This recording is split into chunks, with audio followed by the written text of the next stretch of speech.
Ondrej Nepela. Ondrej Nepela. Ondrej Nepela je olympijským víťazom 1972. Čo vám najviac chýba na našej domovine? Halušky.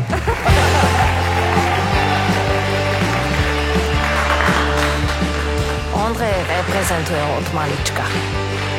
Vyhral všetko, čo sa vyhrať dá.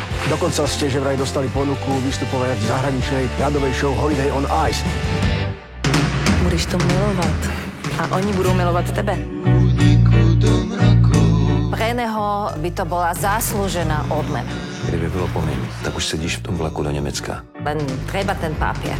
Jenomže jsou i vyšší zájmy než naše přání.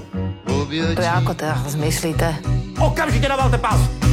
Ja si ho teď na vás dám. Dobrý pozor, Nepelo! Neboj sa, ešte vydrž. So všetkými som sa už rozlúčil. No tak potom budeš musieť za to zabojovať. Život nejsou jenom povinné cviky, ale taky volná jízda.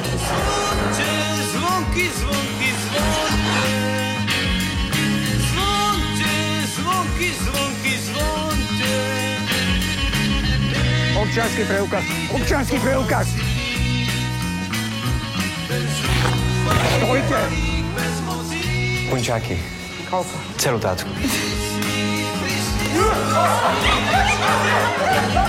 A už teraz posledné radostné takty hudby. Dívajte sa na tú harmóniu, na tú symfóniu športového majstrovstva.